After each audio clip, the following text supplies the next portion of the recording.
Hello everyone, good morning to all. I Jitendra welcome you all to RKP online classes.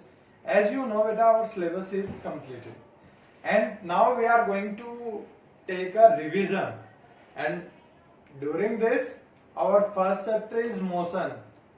First chapter of physics, वैसे तो chapter 8 है लेकिन physics का first chapter है। तो आज हमारी रिवीजन वीडियो है किस पे बेस्ड, चैप्टर मोशन पे बेस्ड। एज यू नो बेटा, एक जो ब्रीफली हमने हर एक पॉइंट को एक्सप्लेन किया था वो वीडियो सारी की सारी अवेलेबल है। You can watch that videos any time anywhere. So now बिल्कुल एक शॉर्ट रिवीजन होगा, हर एक पॉइंट का, हर एक टॉपिक को कवर करने की कोशिश करेंगे। सो फर्स्ट हमारा मोशन। तो मोशन से जुड़े हुए दो पॉइंट आते हैं हमारे कि कोई भी ऑब्जेक्ट है वो दो स्टेट में हो सकती है, either in rest either in motion. Rest होगा कि एक पॉइंट होता है जब हम बात करते हैं कि किसी भी ऑब्जेक्ट की पोजीशन जब हम देखते हैं तो वो with respect to a reference point हम देखते हैं। क्या देखते हैं बेटा? With respect to a reference point. Clear? और उस रेफरेंस पॉइंट से कंपेयर करके हम बताते हैं कि वो ऑब्जेक्ट, वो बॉडी आइदर इन रेस्ट और इन मोशन। क्लियर? अब क्वेश्चन अराइज होता है यहाँ पे कि व्हाट इज रेफरेंस पॉइंट। आप पूछोगे कि सर रेफरेंस पॉइंट क्या है? रेफरेंस पॉइंट बेटा एक फिक्स पॉइंट होता है जहां से हमारी ऑब्जर्वेशन स्टार्ट होती है। क्लियर?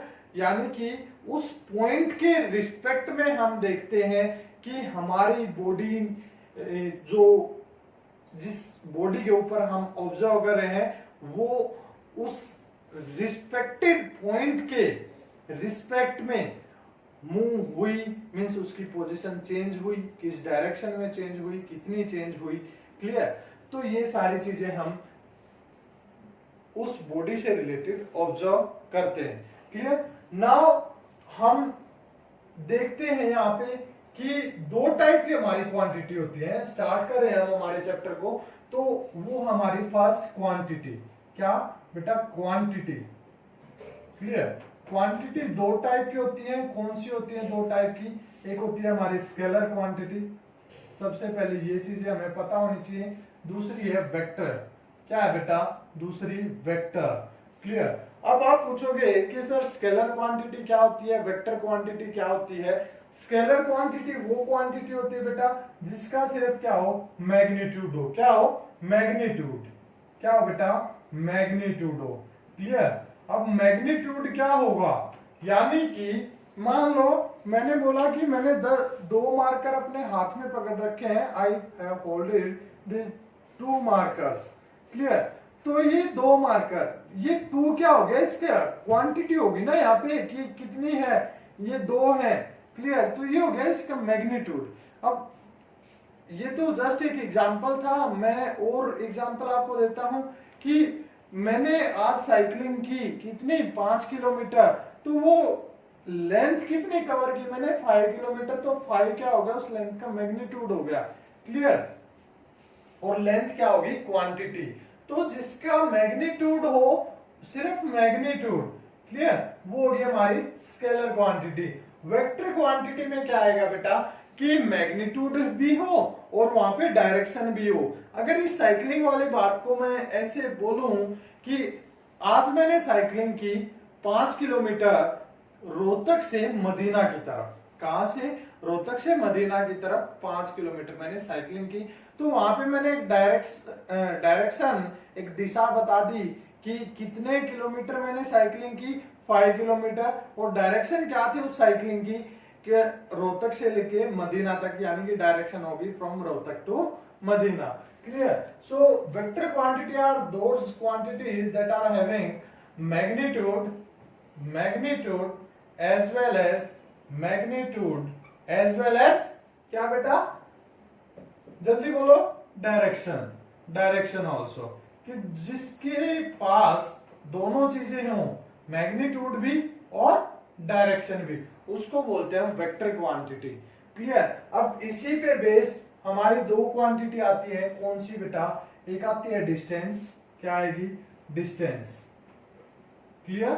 डिस्टेंस आई और दूसरी आई डिस्प्लेसमेंट। ऑलरेडी हम डिस्कस कर चुके हैं डिस्टेंस और डिस्प्लेसमेंट। कौन सी बेटा?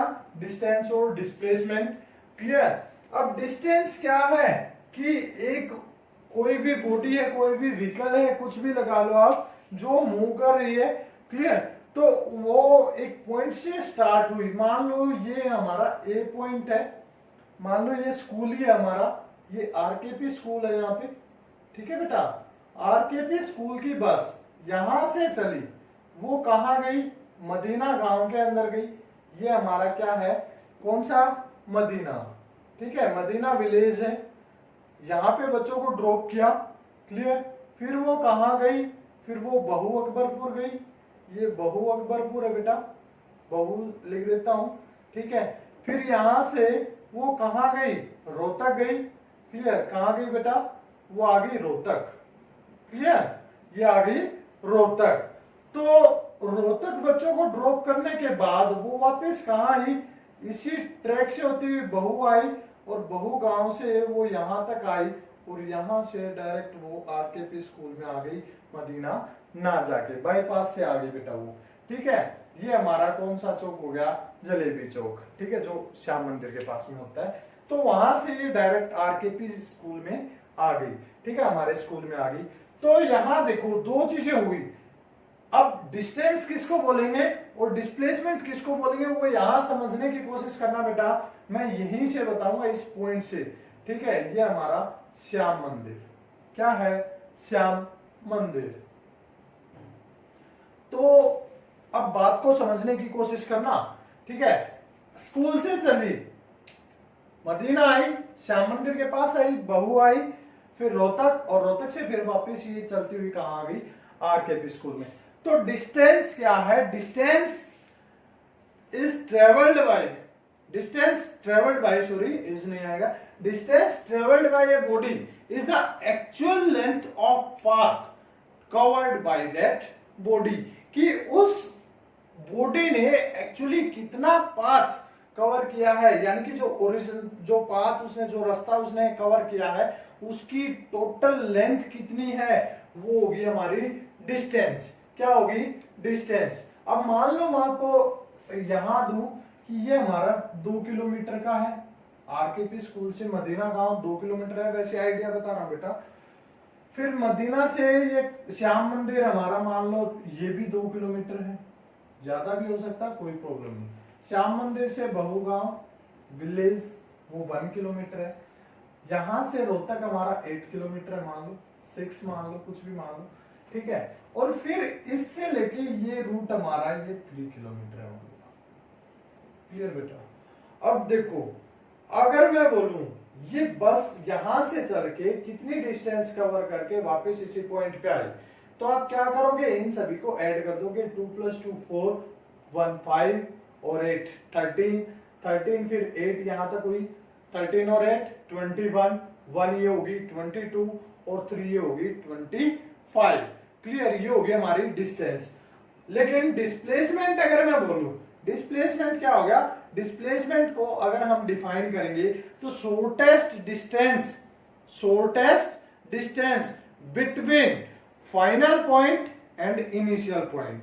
यानी कि इनिशियल फाइनल पॉइंट क्या होंगे? इनिशियल पॉइंट होता है जहां से हमारी ऑब्जर्वेशन स्टार्ट हुई, और फाइनल पॉइंट होगा जहां पे हमारी ऑब्जर्वेशन खत्म हुई। क्लियर। ऑब्जर्वेशन स्टार्ट हुई थी हमारी आरकेपी स्कूल से, ऑब्जर्वेशन खत्म कहां हुई? आरकेपी स्कूल पे। तो डिस्प्लेसमेंट क्या होगी यहाँ पे? जीरो होगी भाई। जिस पॉइंट से हमारी ऑब्जर्वेशन स्टार्ट हुई उसी पे हम खत्म कर रहे हैं। तो क्या मेजर किया हमने? कुछ भी नहीं मेजर किया, जहां से चले वहीं पे खत्म। क्लियर। वो बोलते हैं ना कि एक धरती का चक्कर लगाओ तो जहां से चले वहीं पे आगे खत्म होएगा, तो वो चक्कर पूरा होता है। तो डिस्प्लेसमेंट के केस में सेम चीज है कि इनिशियल पॉइंट फाइनल पॉइंट अगर एक ही हो जाए, सेम हो जाए, तो डिस्प्लेसमेंट क्या हो जाती है? जीरो। अगर मैं बात करता यहां श्याम मंदिर से लेके आरकेपी स्कूल तक की डिस्टेंस और डिस्प्लेसमेंट की मैं बात करता, देखो ये कुछ ऐसी शेप है, ये ऐसा दिखाई दे रहा बेटा, ये श्याम मंदिर है हमारा। क्या है ये? श्याम मंदिर। ये क्या हमारा? मदीना। क्या है बेटा? मदीना। और ये हमारा आरकेपी स्कूल। क्लियर, ये 2 kilometre, this one is also 2 kilometre, और ये था मेरा 3 किलोमीटर। अब आप कहीं ये बोलो कि सर ये तो राइट एंगल ट्रायंगल है, तो मैंने मेंशन नहीं किया बेटा कि ये राइट एंगल ट्रायंगल बन रही है, ठीक है। तो अब देखो, मैं अगर बात करूं आरकेपी स्कूल से श्याम मंदिर की, तो डिस्टेंस कितना हुआ? आप बोलोगे कि सर आपने डेफिनेशन में बताया था कि टोटल जो पाथ होगा उसकी लेंथ जितनी होगी वो डिस्टेंस होगी, तो बिल्कुल सही है बेटा, 2 + 2 4। डिस्प्लेसमेंट में सर ने बताया, क्या बताया मैंने, कि shortest distance between initial point and final point. Initial point हमारा आरकेपी स्कूल है, फाइनल पॉइंट श्याम मंदिर है, ठीक है। तो इन दोनों के बीच की शॉर्टेस्ट डिस्टेंस, देखो डिस्टेंस तो 2 + 2 भी है, 4 भी है, लेकिन शॉर्टेस्ट क्या होती है? हमेशा स्ट्रेट, जो स्ट्रेट हम मेजर करते हैं वो हमेशा शॉर्टेस्ट होगी। तो इस पॉइंट से इस पॉइंट की जो स्ट्रेट डिस्टेंस है वो कितनी है? 3 किलोमीटर। तो इस केस में डिस्प्लेसमेंट होगी हमारी 3 किलोमीटर। क्लियर बेटा? तो ये हमारा डिस्टेंस डिस्प्लेसमेंट का फैक्टर यहाँ पे खत्म हुआ। अब देखो, अगर मैं इनमें बात करूं कि डिस्टेंस डिस्प्लेसमेंट में से वेक्टर क्वांटिटी कौन सी है और स्केलर क्वांटिटी कौन सी है, तो क्या बताओगे बेटा? देखो डिस्टेंस मैंने देखी 2 + 2 4, वो 4 भी थी। ऐसा नहीं है कि ये डिस्टेंस नहीं है, ये भी डिस्टेंस है, लेकिन जो बस है वो कौन सा पाथ फॉलो कर रही है? 2 + 2 4 वाला। क्लियर? तो यहां पे देखो, पहले डायरेक्शन ये थी, फिर डायरेक्शन ये है, तो डायरेक्शन चेंज होगी, एक फिक्स डायरेक्शन नहीं है। तो डिस्टेंस क्या होगी? इसका तो सिर्फ मैग्नीट्यूड था 4, डायरेक्शन वहां पे नहीं है, ठीक है। तो ये डिस्टेंस होगी हमारी कौन सी? Scalar quantity. और डिस्प्लेसमेंट होगी शॉर्टेस्ट डिस्टेंस बिटवीन 2 पॉइंट, यानी कि यहां से यहां की जब देखेंगे तो ये होगी। तो यहाँ पे 3 किलोमीटर तो इसकी क्या है? मैग्नीट्यूड है, ठीक है। और डायरेक्शन क्या है? यहां से यहां, यानी कि आरकेपी स्कूल से श्याम मंदिर की जो डायरेक्ट सबसे शॉर्टेस्ट डिस्टेंस की जो डायरेक्शन होगी वो हम काउंट करेंगे, उसको हम कंसीडर करेंगे। तो ये होगी हमारी वेक्टर क्वांटिटी। क्लियर बेटा? तो डिस्टेंस डिस्प्लेसमेंट में आपको कोई डाउट नहीं रहना चाहिए। इन्हीं पे बेस्ड ये चैप्टर यहां से चलता है और आगे कहां जाके खत्म होता है वो आप देखते हैं, ठीक है। पहले देख भी चुके हो, दोबारा फिर से देखते हैं। तो उसके बाद हमारा जो टॉपिक आता है वो आता है बेटा किसका? डिस्टेंस और डिस्प्लेसमेंट का हो चुका है। तो इसी पे बेस्ड आया नेक्स्ट स्पीड और टाइम। स्पीड और टाइम का रिलेशन डिस्टेंस के साथ क्या होगा? वेलोसिटी एंड टाइम का रिलेशन डिस्प्लेसमेंट के साथ क्या होगा? तो वो चीज हम देखेंगे। तो वेलोसिटी, ठीक है। तो फॉर्मूला हमने किया था, क्या किया था कि स्पीड, मैथ के अंदर भी पढ़ते हैं, स्पीड किसके इक्वल होता है? Distance by time. किसके इक्वल होता है? स्पीड होता है डिस्टेंस बाय टाइम, ठीक है, डिस्टेंस बाय टाइम। ये फॉर्मूला हमें स्पीड का मिलता है। वेलोसिटी का फॉर्मूला क्या होगा? वेलोसिटी का मैं लिख देता हूं बेटा, displacement by time. Displacement by time. Clear? अब आप बोलोगे कि सर फॉर्मूला कहां से आ गया? बेटा पहले मैंने बताया था कि डेफिनेशन से फॉर्मूला निकलेगा। अब हम क्या करेंगे? इसका बिल्कुल उल्टा करता चलेंगे। हम फॉर्मूले से डेफिनेशन निकालेंगे। क्या निकालेंगे? फॉर्मूले से डेफिनेशन। अगर फॉर्मूला आपको दे रखा हो तो डेफिनेशन हम कैसे फाइंड आउट करेंगे, वो चीज यहाँ पे हम देखेंगे। देखो डिवाइड में जहां पे टाइम है, डिवाइड में जहां पे टाइम है, तो वहां पे एक चीज आप याद कर लो कि डिवाइड में जहां पे टाइम आएगा उसको हम रेट कंसीडर करके चलेंगे। क्या कंसीडर करेंगे? रेट। तो क्या होगा स्पीड की definition? Speed is defined as the rate of change of distance. Speed is defined as the rate of change of distance. Clear? Rate of change of distance को क्या बोलेंगे? Speed. यानी कि डिस्टेंस कितनी चेंज हो रही है विद रिस्पेक्ट टू टाइम, उसको बोलेंगे स्पीड। और डिस्टेंस कवर, यानी कि वो बॉडी ने कितनी डिस्टेंस कवर की with respect to time. Clear? तो डेफिनेशन यहां से निकाल लेंगे। एक और डेफिनेशन हम बना सकते हैं, अगर यहां पे टाइम ना हो, कोई और क्वांटिटी अगर डिवाइड में आ जाए, वहां पे क्या करेंगे? वहां पे इसको जो डिवाइड है उसको हम कंसीडर करेंगे पर यूनिट। क्या करेंगे? पर। और यूनिट क्यों करेंगे, क्योंकि 1 के लिए। क्लियर, अगर टाइम 1 सेकेंड होता तो speed is equal to distance हो जाती, मींस 1 यूनिट, यानी कि 1 सेकेंड के लिए speed is equal to distance. Clear, तो क्या बोलते हैं, speed is defined as distance for 1 second.